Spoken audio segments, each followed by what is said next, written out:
Back to On Deck Circle Podcast. I am your time traveling host, Nick Z, and I'm here to introduce our part one of our season recap with Mr. Bob Osgood.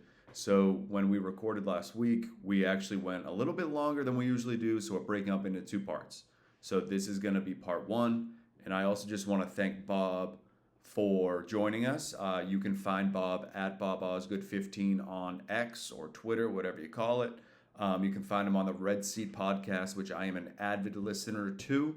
And also you can find him at Red Seat Podcast on Twitter or X. All right, enjoy. Welcome back to On Deck Circle Podcast. I am still your host, Nick Zaniboni, over here in the lovely state and city of Boston, Massachusetts. And Jason, you're not only joined with one masshole, but we have another one, Mr. Bob Osgood. How the hell are you today, buddy?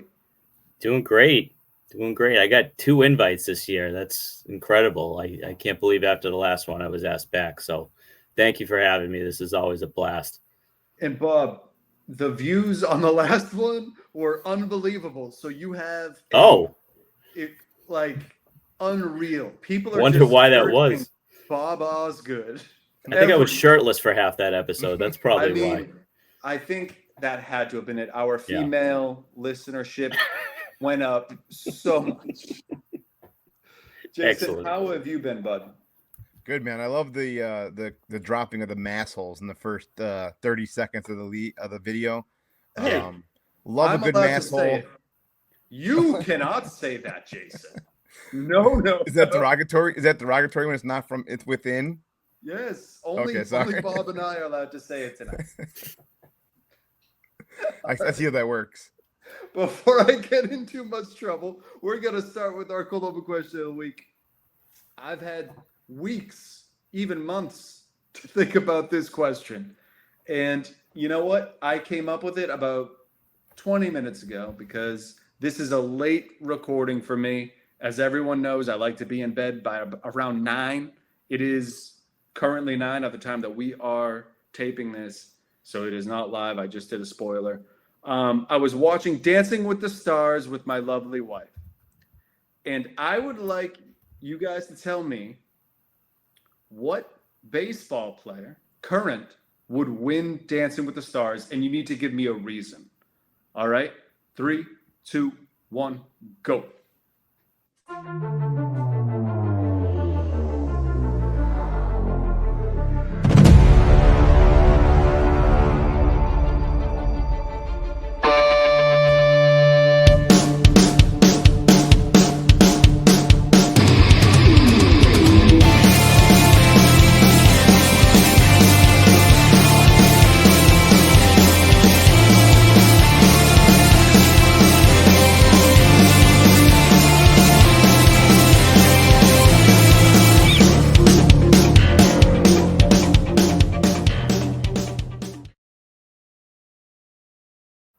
All right, we are back. And you know what? I'm just going to make a proclamation, and that's going to be Bob is going to be in our intro by the end of 2025. I am going to do I need to add you into it. It'll probably be from the last episode just because you looked better. Because of all the views. Yeah. Because of the views. Yeah.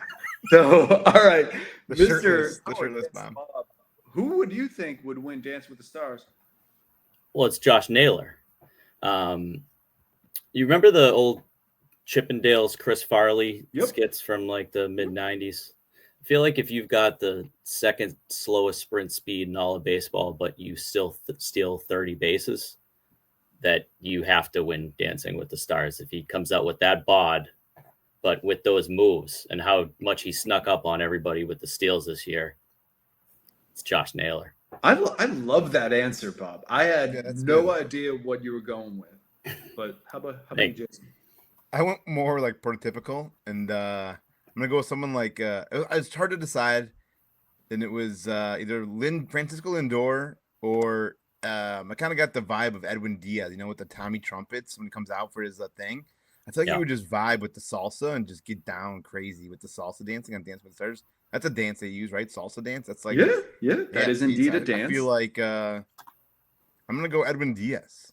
Just for the sheer fact that I know he loves the Tommy Trump. Great answer. It's good. Mine, Shohei Ohtani. He's just great at everything. He'd probably be good at dancing. That was kind of a cop out because you could pick him to win anything. But I think he would probably do it. Yeah, he'd put the work in. We know that much. He would, and he'd bet on himself. It'll be a whole thing.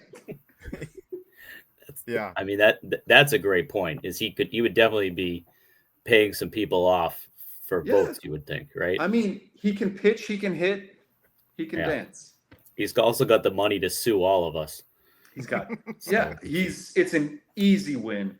Yeah. But before we really get started here, I just want to go around the horn, and it is the end of our fantasy baseball season. It's time for us to just tell us one thing that you accomplished that was better than anything else, and you were better than everyone else. Bob, just start. Why? Because you know the answer? Well, you're our guest, Bob. Oh, okay. Nice.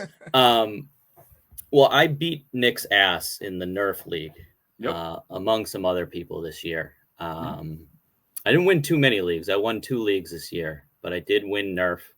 At 131 points there, and I was second in the overall. So they have the 11 regional leagues of Earth. I got to second place there, got my first Nerf title for the Northeast regional fantasy of that.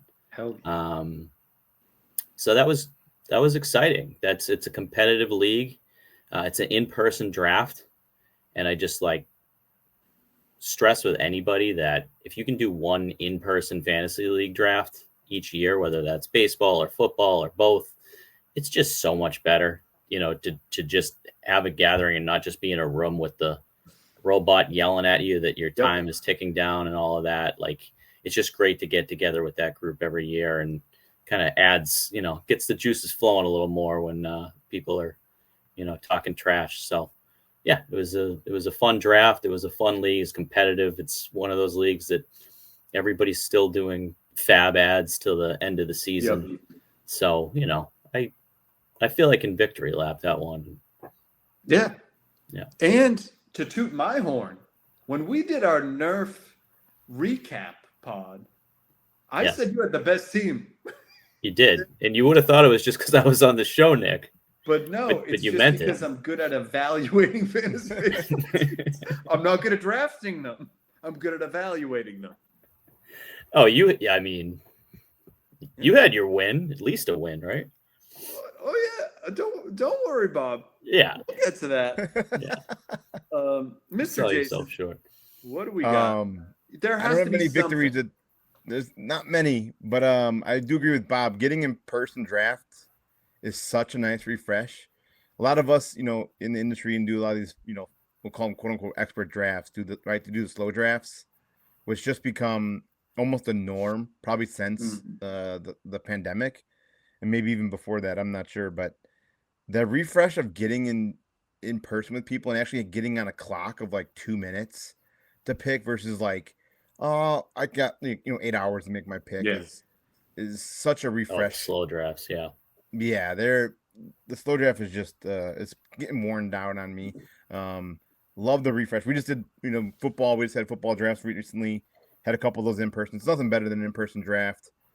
So I guess if I have any wins, it's having in person drafts that I had. Okay, it's the friends you make along the way, Jason. Yeah, I can't quote along the way, or I can't go along and say I won any of the Earth Leagues or any of the TGFBI. I didn't even finish top 100 TGFBI, so a little bit of a down year as far as fantasy outcomes, but that's all right. There's always next year. Yeah. So now I'll go. Bob and I are in a league with a bunch of psychopaths. And it's one of those leagues where the group chat has to be on WhatsApp for some reason. Oh, man. And then when I got into the league, I realized why. Untraceable messages. People have died. People have been arrested. People have been missing. It's a thing. Yeah. And I won this season, and I beat Bob in the semifinals. I believe I won because of a Carlos Narvaez home run on Sunday Night Baseball. During the game, I was seeing Mrs. Doubtfire the play. So during intermission, I'm just checking the score. Yeah. It's a 24-team league. Don't leave that out. Yeah, it is. That's a big accomplishment. It's my second championship in that league. I'm coming back for more. I beat Mags in the championship, so that was even better. Yeah. I do remember you texting me about this, and I think you may have texted me the night you were playing Bob on the Sunday, and you said, "Oh, something about like, look how close this is," or something. You were showing me updates on it. Carlos Narvaez just beat Bob. Yeah. So if it tied, then I want to say I was the 2 seed, you were the 3, right? So I was hoping that it would be 6 categories to 6 categories, which would move me on to the finals. And then my 2 close losses were both ratio categories, and they were to the 3rd decimal. And they were, I want to say OBP and slugging or something from the Narvaez home run on Sunday Night Baseball, which was a Red Sox-Yankees game. Yeah. We very much needed the Red Sox to win at that time. But then Narvaez homers to beat me. So it was just, there's a lot of emotions going on that night. But, I'm proud of Nick. And Bob finished in 3rd. He beat Ian Kundle, which is a feat all on its own because his team's a wagon and for some reason never won. Yeah. But, so those are our victory laps. And I hope someone listening also has some victory laps because then that means we helped you a bit. Yeah. Absolutely.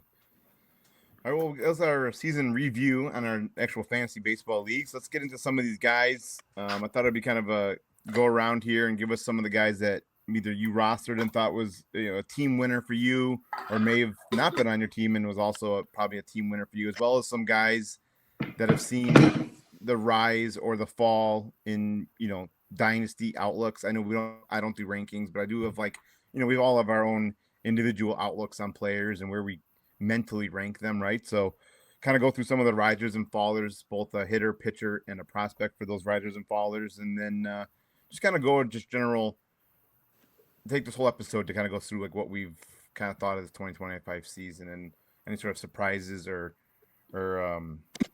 outstanding things that happened that we weren't really necessarily expecting. So I think it's the easiest thing just to start off with the MVP, who we thought was either your league winner or a league winner.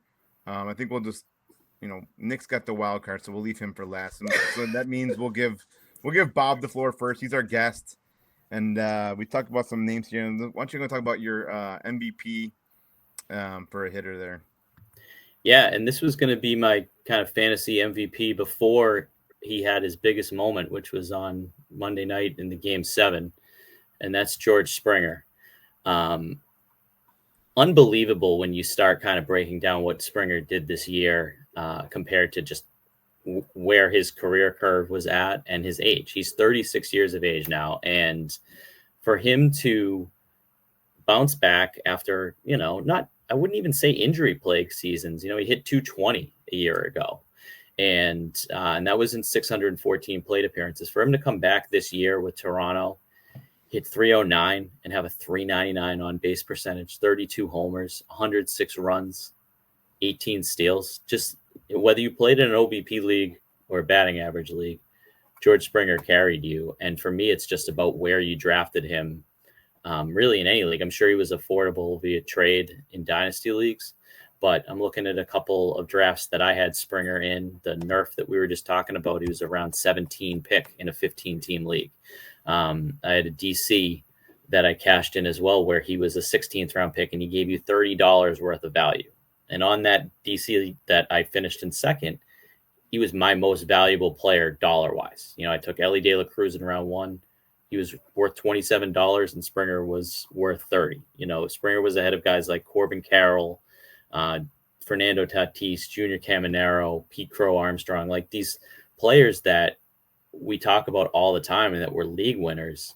Springer was above that. He had a first round value, turning 36 this season. And like, you could say, is it a bit of a fluke? Is it an outlier because he's going to be 37 next year? But then you look at his StatCast page, and his chase rate was in the 94th percentile. He walked 12% of the time and struck out just 19%. And all of those expected batting, barrel percentage, sweet spot percentage, they're all in the top 5 percentile of the entire league. So it seems sustainable. And I think at his age that he might be affordable again next year. I don't see Springer jumping back up into a round 4 or 5 pick. I don't think you'll get him in round 16 again. But just to get that value in the middle of a draft, when oftentimes you're cutting all of the guys in the second half of your draft in a waivers type of league, he was just literally a league winner for me. And, carrying that through to the playoffs and having the hit to get them to the World Series is just a great story. That moment last night was incredible. I'm Yeah. not sure if you guys were watching the game, but it looked like Seattle was in cruise control there up until about, was it the 7th inning, I think, when you hit that, up 3-1. I'm like, all right, Seattle's going to actually make it to the World Series. And George Springer said, no, not this year. Yeah. That was the only thing I would say, though, with the making a moment like that. We've seen it before in the past. Postseason heroics definitely will bump ADP come next year. That's obviously recency bias. It's most casuals are still watching or only watching playoffs. So I'm not just saying that it will negatively affect his ADP. Good point.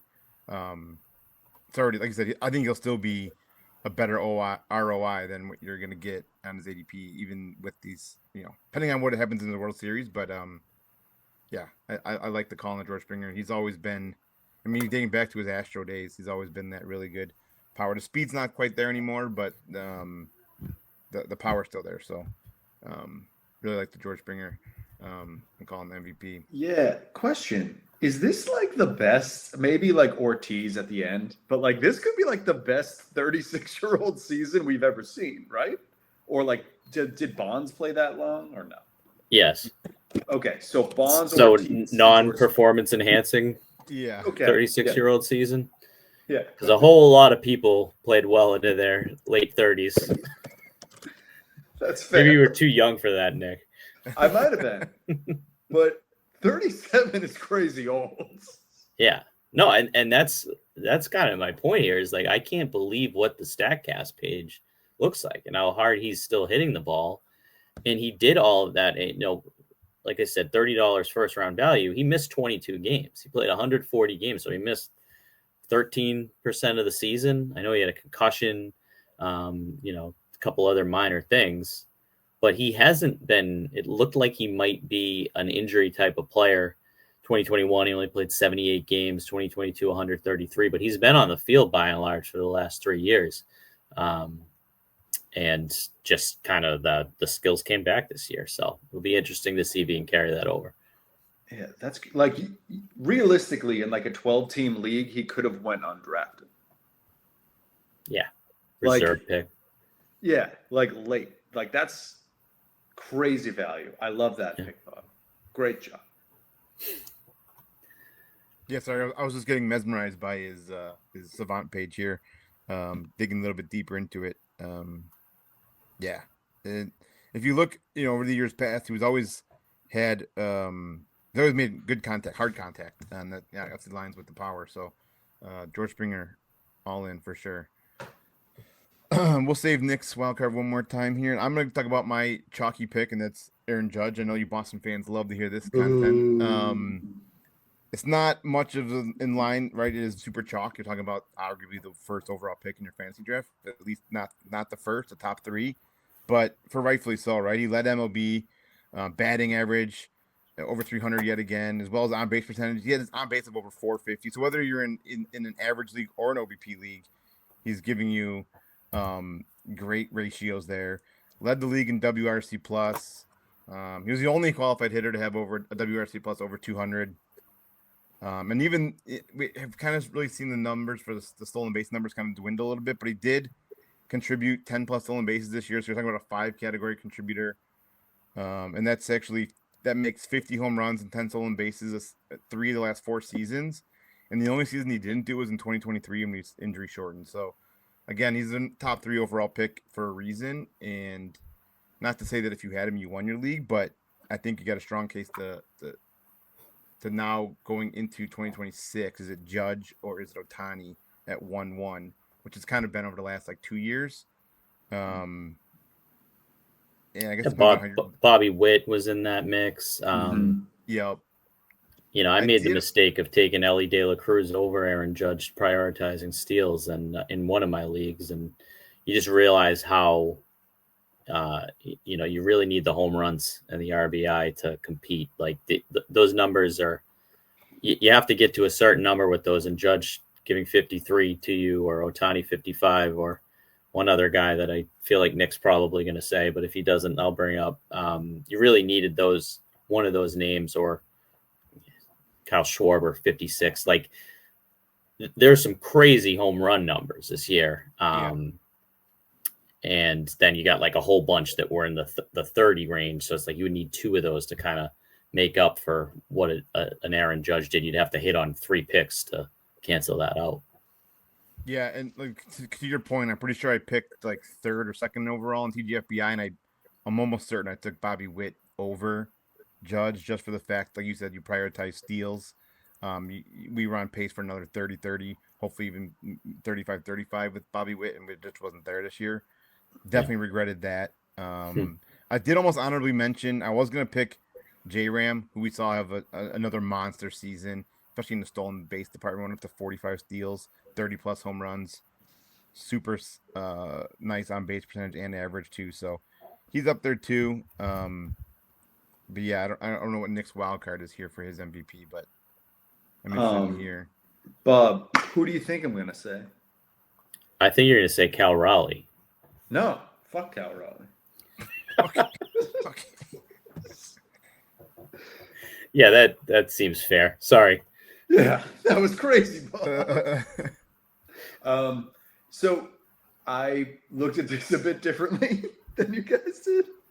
More so, I was like, who is someone that their stat line like really surprised me? So yours was correct, like we similar-ish, but you also baked in the value of like where they were picked. Jason picked the best hitter in baseball. Right. I'm going with Junior Caminero, mostly just because I wasn't expecting the 40 homers. I was hoping for 25-30, and I think the age is kind of why I thought that. And I was like, all right, they're going to like ease him in. But no, he was – granted, the OBP wasn't awesome. It was only in the low 300s, I believe. Yeah, 311. Sick band. He hit 264, which was better than I thought. The 7 steals, really nothing. Like, doesn't really matter. But the 45 homers is something that I didn't fully expect. I knew he could hit the ball. I knew the Dominican Winter League, his home run kind of like made him like that jumped his ADP like 20 spots just because of how much aura that had. But yeah, I think it was a swag tax for that. Yeah, it's going to be someone that we see picked in the first round for the next like 10 years. Yeah. So I'm excited just to see where he goes, just because he's still a child. He's 22. Like, as long as he doesn't like go the Wander Franco route, I think we could have. That goes for everybody, doesn't it? Yeah. Like a Rafi Devers, but better, is what my hope is. Yeah, Junior Caminero, Nick must not have seen the show sheet beforehand because he just stole my riser, but that's okay. Yes. Well, he was already like Jesus did. He was already risen. He is here. Well, it was his first full season in the big, so I don't know how much rising you can do, but he hit 45 homers. Yeah, in his first season in the big, first full season in the bigs. But my biggest question though is, I don't have to look up the home and away splits, but he did play half his games in a minor league stadium. So that's phooey. I don't know how many of those. So I was just looking at his home runs by park, and because like he seems like the type, they're not cheapies with Caminero. Like maybe you lose 5 home runs, right? Mm-hmm. If you hit 25 of those at home, maybe he hits 20, and that still makes him a 40 home run guy. If you look at like, if he played in every ballpark, they have that listed on StatCast, and the lowest that I see is 33 if he was in Texas or St. Louis. But there's a lot of parks that he would have hit 42, 43 home runs in. Houston would have been 48 probably because of the Crawford box, and then the A's would have been 51 because that was another minor league stadium. But so subtract 5, right? And you're still looking at, he was a borderline first round player. His average was 264, and he doesn't run a whole lot. But it was just so much power still got him to that 15th. He was right after George Springer on that list as a 1-2 turn type of player. And as mentioned, he's 22. So, you have to think 15 years younger than George Springer. That's crazy. Yeah. And that's the beauty of baseball, right? Yeah. But. Yeah, and building on a little bit, 22 years old, which would probably help why he has 100 percentile bat speed, which is phenomenal. Which also helps with that power and the bat as well. But yeah, like I said, I don't want to get. I have a bunch. You kind of just echoed a lot of things that I was going to say. Huge riser, especially for Dynasty. Arguably probably a top 5 Dynasty asset for hitter wise. He definitely surpassed my expectations. You said, Nick, I saw the 30 home runs. We've seen him do it in the minors in the past. 45 was phenomenal. 200 RBI plus runs, and then the K rate was below 20%. So, and yeah, he only had 265, but he only had a BABIP of 260. So it's like he could have probably even gotten a little bit of luckier and gotten up to like 280. So I think the ceiling is very high for Junior Caminero. Yeah. All right. Well, those are our MVP hitters. Let's get on over to some pitchers. Everyone's favorite topic. We'll start off with our guest here, Bob. Yeah. So I went with Nathan Eovaldi here, and it was the same kind of concept. Just thinking about who I took in the middle rounds of drafts that were on some of my better teams and that had, a good dollar value output. Eovaldi was a $25 pitcher, despite the fact that he missed the last 6 weeks of the year, or I think it was about a month plus with an arm injury.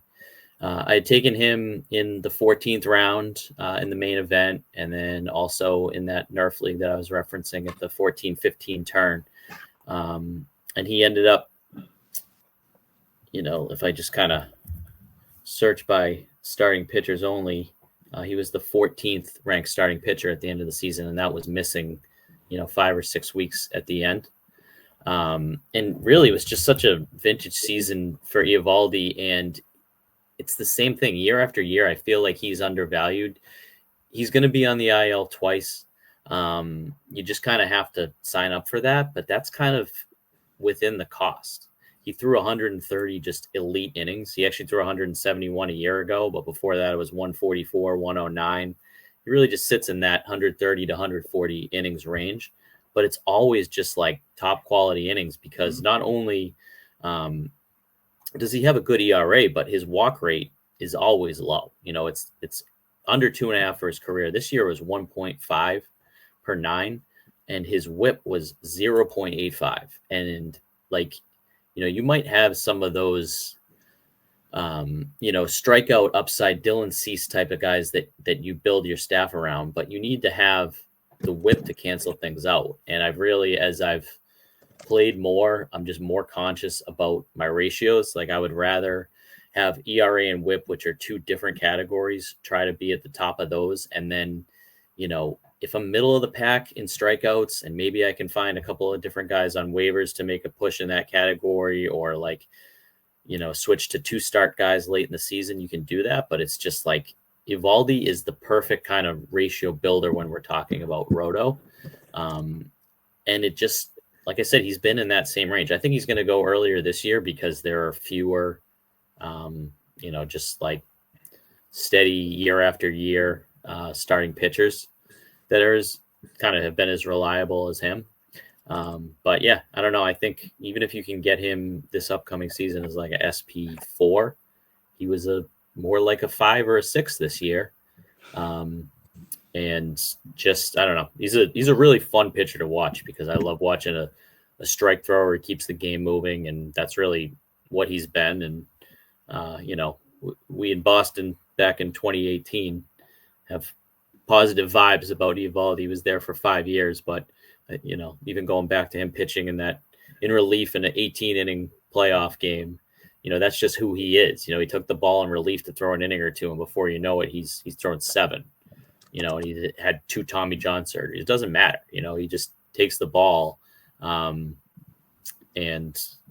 like I said, I think he's going to be on the IL once or twice a year, but that's baked into the cost. So he was just another league winner for me this year. Yeah, just the same thing you said. The super efficient pitcher. When he's out there on the mound, he's not like looking to nibble on the edges. He's challenging hitters. He's throwing strikes, and yeah, he's eating innings and quality innings. I think the biggest thing with him lately in the past few years that we've seen him kind of do is not rely so much on the velocity and challenging hitters with the fastball. He's gone off and that a lot and gone into a lot of his secondaries, a lot of cutter, a lot of split finger for strikes. And more so less than the fastball in the past few years. So I love what you guys have seen it in Boston. I haven't really have anything like that here, but he's always been that quality pitcher that you can get later in rounds. And you said ratios. Ratios are always one of those things that's like if you fall behind in ratios, it's a very hard category to gain ground on, especially late in the season. You're lucky to move like a couple points here and there on some good starts late in the season. So I do like your point on the getting good quality ratio guys versus like, high strikeouts with high ratios. Yeah, for sure. I mean, 98th percentile in walk percentage, 4.2 walks. Not per 9, but 4.2% of the batters faced. Just like another guy. You look at his StatCast, and it's not much to quibble with there. Yeah, for sure. Well, I'm going more here on the chalk side yet again. Another MVP pitcher for you, Garrett Crochet. I'm sure you guys are happy to hear this one. Now it's not a New York Yankee. It's actually one of your own. But Garrett Crochet, I think not only did we expect this, but like it was good to see. You guys, I'm sure the see firsthand. This is his first time full season as a starter and surpassed probably all your expectations. 200 plus innings. I mean, he hasn't pitched more than 130 dating back to his time in college at Tennessee. His 18 wins were second among all starting pitchers. 255 strikeouts led the league. I mean, it can just keep going on and on. His ERA 2.9 was sixth best. Just over a 1 whip, top 10 in the league. His xFIP was 2.64. 2.96 was only second behind Skubal. If you're asking me, I think I'd prefer Crochet over Skubal if I'm looking at top pitchers. I think my biggest reason why he's MVP is we saw it happen what we thought was going to happen. He could easily come out and fail after making the trade. But I love what I see from Crochet, especially from the left-handed side too. I mean, he might be the next best thing of something similar to Randy Johnson. Whoa, I love it. I think that the first thing you said was the innings pitched. And that's what stuck out to me. 205 innings. And I don't know if you agree, Nick, but at times it felt like they were giving him an extra day rest. Yes. And they skipped him once after the All-Star break. And it almost seems like they were careful with him. But then he would get through 7-8 innings in just like 95 or 100 pitches. So it was like still seemingly efficient. And that's how he ended up at 205. Even with them kind of working in extra days of rest and skipping a start at one point, then you look up and he leads the American League in innings and you say, how is that possible? After they gave him the extension. I mean, all the credit in the world to them for giving him the extension and then just saying, all right, now we got to get our money's worth. So get out there and throw every conceivable inning for us. That would have been so bad if they didn't extend him, because it would have been so much more money right now. And what he did in the playoffs. And we see what like the Scooble stuff is. And Crochet's younger, right? Like by a few years. So yeah, man, dude, that playoff game was so much fun. He could be like, he gives me Eovaldi vibes. Obviously, he's better than Eovaldi, but like give me the ball, I'll pitch every day if you need me to. Yeah. Yeah, I mean, he's very much a Chris Sale mentality. You just got to hope that the arm holds up. Well, he's got some bulk to him. Sure. Yeah, I just meant in terms of like, mentality on the mound. Yes. Yeah. No. We need 5 more years of that rather than Sale, who was hurting himself grocery shopping in the years that followed. And riding the bike. Oh, that was so bad. Yeah, like back to the innings pitch, like similar to we were talking about earlier, like with the innings pitch, like he did 200 this year, right? Well, let's see how he rebounds in 26 when he did just put 200 plus on his arm for the first time. How does he come out in 2026, and how does his arm respond to that? I mean, I think we've seen a lot of guys kind of backfire on their arm with that sometimes. Not say that this will happen, but it's always something that's intriguing to see how it holds up that following year when he puts on that extra stress of the innings pitched. But like Nick said, he does have some build to him. We're not talking about Chris Sale here. Some lanky string bean. Crochet looks more the part. Yeah, we're talking bodies here on the podcast. It's we're talking past thick, 8 o'clock. Thick boys. Nick is off the rails. We're talking thick boys. That's right. With a Z. Yeah. Z for Zaniboni.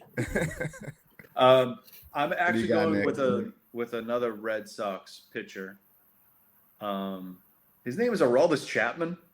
I don't know if I've ever been more surprised in something actually working for the Red Sox bullpen, because I feel like I'm so used to them just throwing like random guys being like, oh, this closer will work out.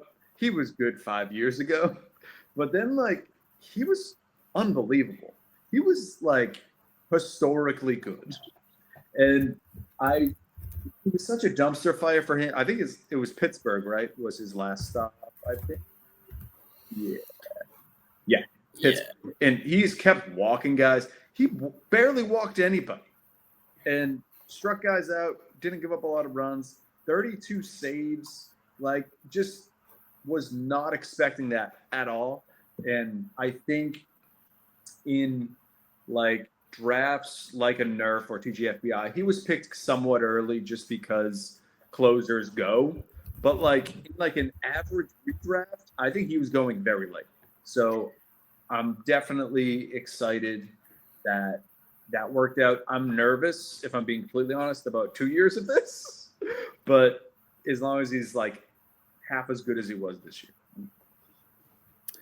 Yeah, I mean, it depended on where you drafted, because if you drafted in February, I'm pulling on one of those drafts, he went in round 20 because he was battling with Liam Hendricks for the closer's job. And it was going to be a spring training battle. So those half closers go in round 20. And as you said, he was coming off a season where he had a 15% walk percentage. And it was 4 years in a row that he had no control, even though the strikeouts were there.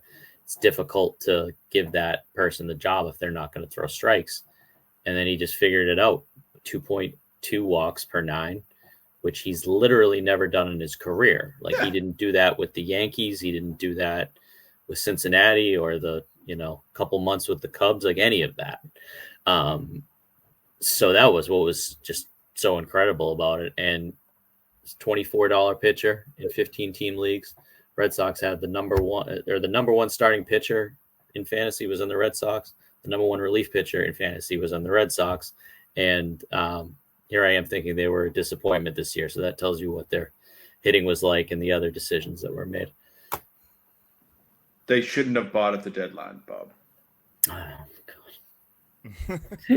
Trying to get me riled. Yeah, they definitely should have traded Rafael Devers, Nick. You're right. Yeah, for nothing. and then trade For Jordan Hicks. They got from Rafael Devers for Dustin May. That's a story for another show. Yeah. And I'll listen. All right, well, those are the guys that we kind of thought were some league winners, and for more of a redraft purpose. So I think we should time to get into some of these guys that we, maybe I think they're seeing their value rise or fall based on, where you have them ranked as far as your dynasty rankings, and even just like your outlook on like where they might fall in a redraft league starting next year.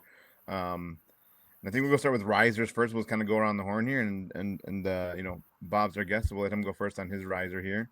For hitters first, we'll go hitters, pitchers, prospects again. Yeah, so I'm going to go with the catcher, and I think just in general, the catcher position, there are like multiple that you could choose from that are risers, and it's all going to depend, as always, in Roto with what your league format is. If you play in a one-catcher league, then it's at a point now where you can just take the 14th or 15th catcher, or whatever the league is that you play, and you can wait on it because there's so many good ones. If it's a 2-catcher league, you probably still have to strategize a little more and push them up. But Drake Baldwin was the name that I went with.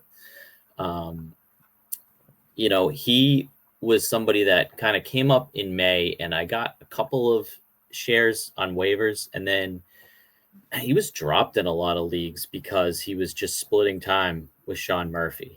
And this was kind of before the Braves were out of the playoff race, and it got to June, and he was still only playing half the time, and he wasn't playing against left-handers as a left-handed hitter. But then he would come in off the bench when they would go to a right-handed reliever, and he would get a 2 RBI single. And it was like, if you sat Drake Baldwin on a daily league, or if you saw that there was going to be a bunch of lefties, he would end up getting a couple of home runs and 6 or 7 RBI every week as a platoon batter coming off of the bench. And then Sean Murphy got hurt, and the Braves were out of it, and they gave Baldwin the job. And, he could be the rookie of the year. I think it's, him or Cade Horton. But Baldwin kind of had some bad luck early in the season. His hard hit data was great.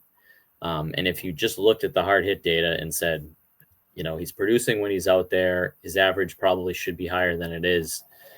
I ended up picking up a couple of more shares as the season went on, and he just turned into a set it and forget it catcher, even in one catcher leagues. He hit 274. His expected average was 282. So that kind of regressed in a positive way for him. He ended up hitting 19 home runs and 80 RBIs. So like the fact that Baldwin got to 80 RBIs in somebody that was a platoon catcher for half the season, is just really impressive. And, his plate skills are good. He only strikes out 15% of the time, which for a 24-year-old rookie is great.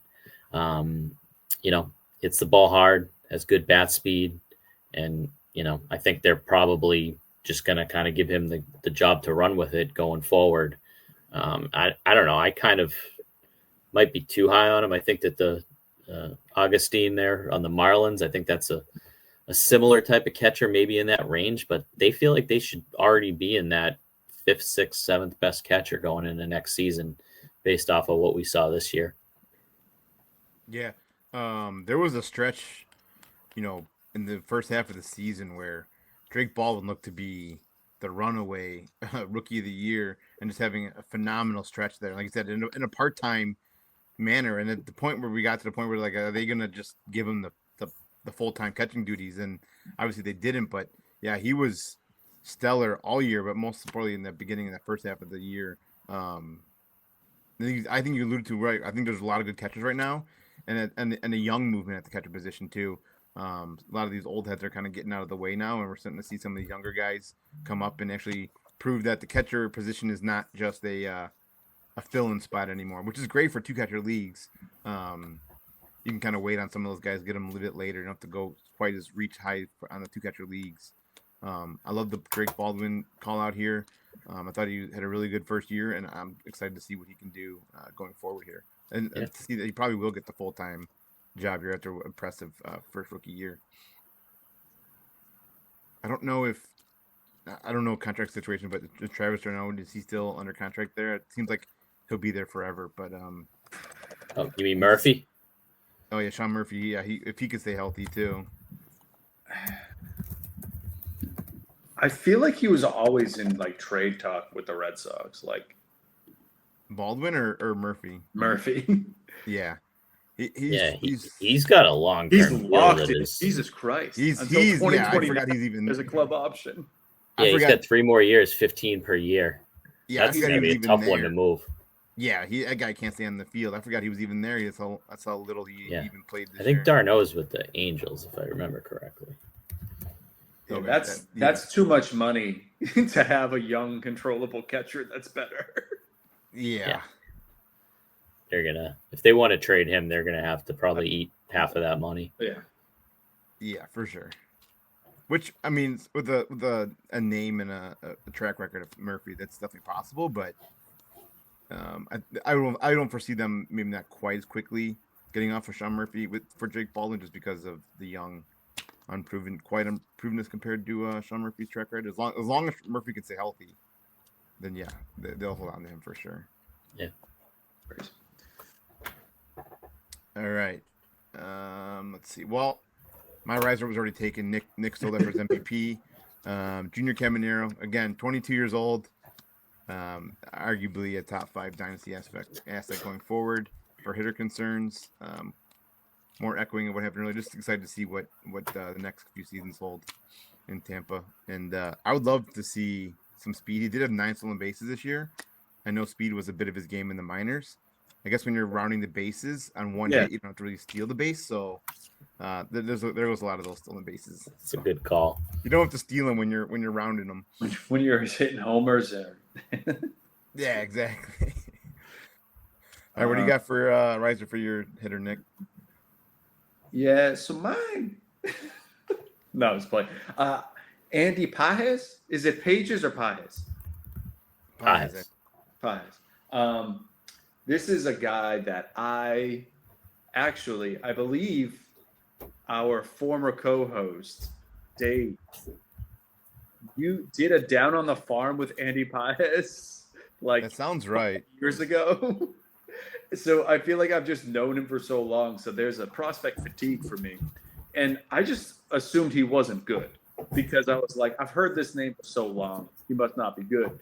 But it turns out just needed some time. 27 homers and 14 stolen bases this year. I don't know if we can expect that, like the 27 homers, but if you can get 20 homers and 15 stolen bases for where you're going to be able to get him as your, you could get him as your third outfielder, and I'd be completely happy with it going into next season. So definitely interested in where he's being drafted going into next year. There is a lot of talk that the Dodgers are just going to go after Kyle Tucker. So he might not even play for the Dodgers. Oh, yeah, Jason, sorry. I'm sorry, buddy. No, honestly, no. Again, another topic for discussion for another episode. But at this point, remember, I don't know if you remember, but we had a long discussion about both the Red Sox trading for Crochet and the Cubs trading for Tucker, and we're like, man, if they don't extend Tucker, this will be all for nothing. After the last 3 months, I'm honestly hope he goes out of town. I want to hear more. Yeah. So here's my outlook on it. There's probably some injury concerns, right? We saw this phantom injury pop up after he went 0 for 20 with 15 strikeouts, and then he went on the IL. Comes back just in time for the playoffs, right? You traded for this guy.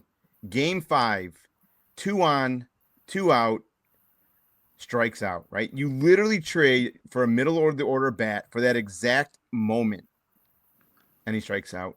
Not only was it just that moment, but the 2 or 3 months leading up to that moment, I'm done. I mean, if he wants to take 250, 300 mil, I'll take that. But if anyone wants to give him 500 mil, like the Dodgers probably will, I'll go for it, man. I don't think he's worth all that. I think he's a very good player. But yeah, I don't. The writing was on the wall after they didn't extend him after spring training that he wasn't coming back.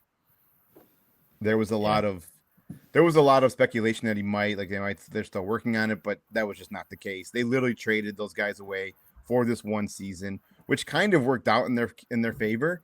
They gambled a little bit. It kind of worked. Unfortunately for Tucker's case, it did not work out for him because he cost himself a lot of money down the stretch here. And he had the injury the year before too, where he broke his foot by like fouling off, or like they called it a bone bruise, and then it turned out he had like a broken leg for 3 months. Yeah, it was ridiculous. It's not to say that he is like not a great player, but right.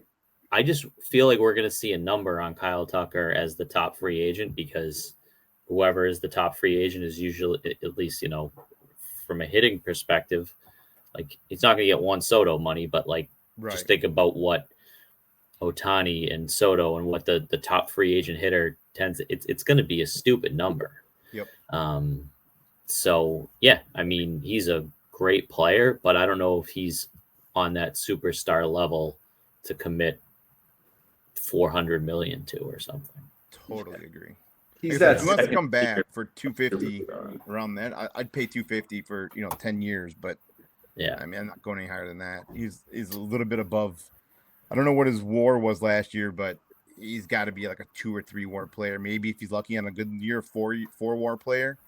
Fangraphs has him 4.5, but yeah, Andy's almost 30. Yeah, but they have Andy Pajes at 4.1. So,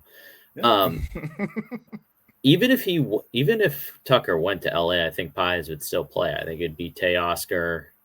And Pajes and Tucker would be the 3, and then Ohtani's your DH, and Betts plays shortstop now. So we'll just have a full all-star team. Plays everywhere. Yeah. No, Pajes is a great call. You might be surprised at his draft cost. I'm trying to stay away from draft boards at this point to not cloud my brain. But I think he's pretty hyped up after the season he had, especially with the team context. So he's going to have good runs and RBIs, and he had a good average in 27 and 14. Like, it's going to give you a little bit of everything, and it's a good building block player.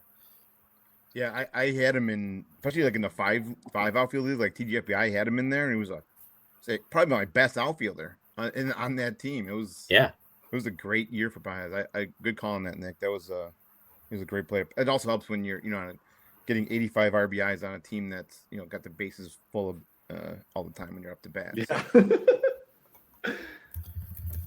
I'm back, so please come back next week when we post part 2 of our great end of season recap with Mr. Bob Osgood.